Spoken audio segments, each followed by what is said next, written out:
La grande tribulation atteint les croyants, excepté les vainqueurs.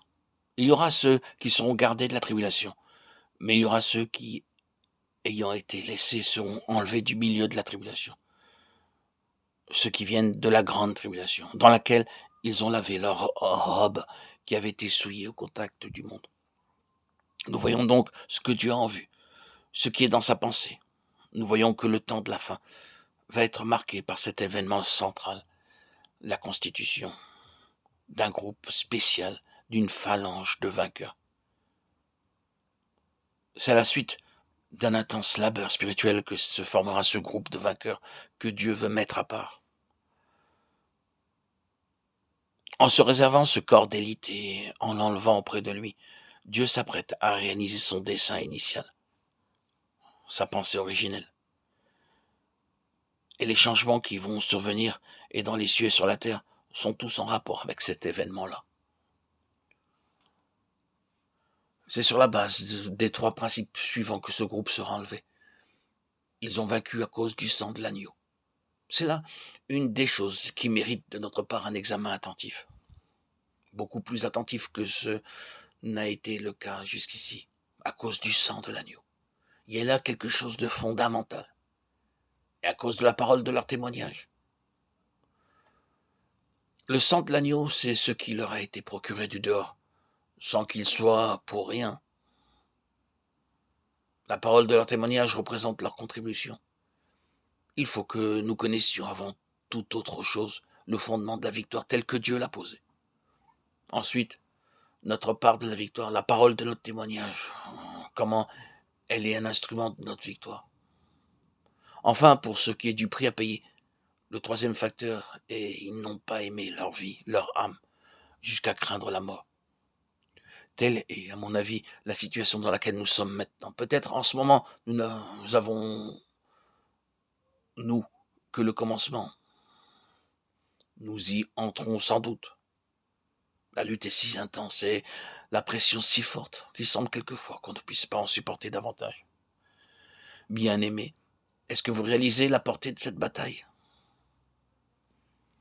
Avez-vous mesuré l'énormité de l'enjeu? Vous rendez-vous compte à quel point il nous est nécessaire de savoir quelles sont les armes de la victoire? C'est pourquoi il est si important que nous nous réunissions dans un temps comme celui-ci. Ce n'est pas simplement pour emmagasiner des vérités que nous sommes ici. À Dieu ne plaise.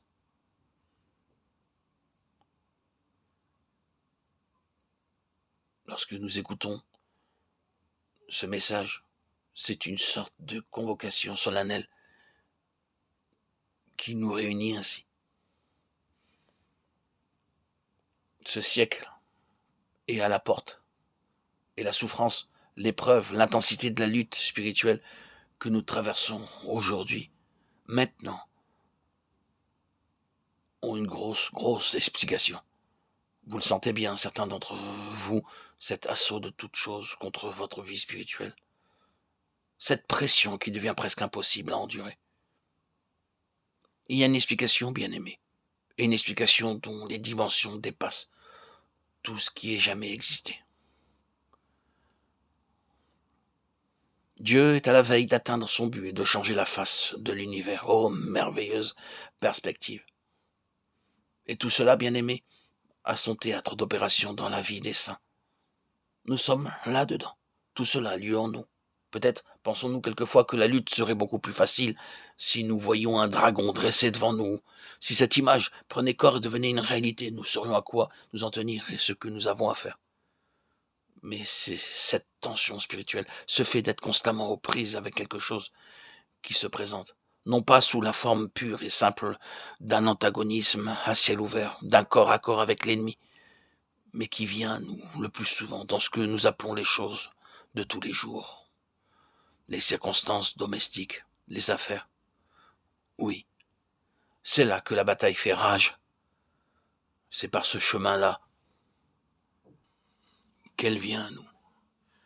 Mais encore une fois, nous voyons une explication merveilleuse, et ce dont nous avons besoin, c'est de la grâce de Dieu, d'une mesure plus grande de la grâce de Dieu, pour être puissamment fortifié dans notre être intime.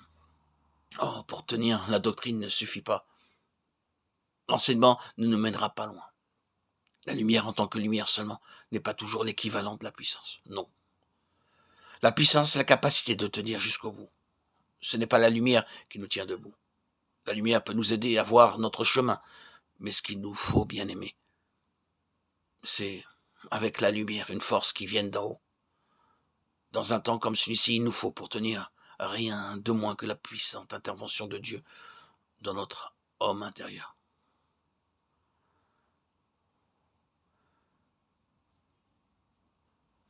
Que Dieu nous accorde pas tant à accroître notre connaissance, mais de nous fortifier, de nous vivifier dans notre être intérieur par son esprit.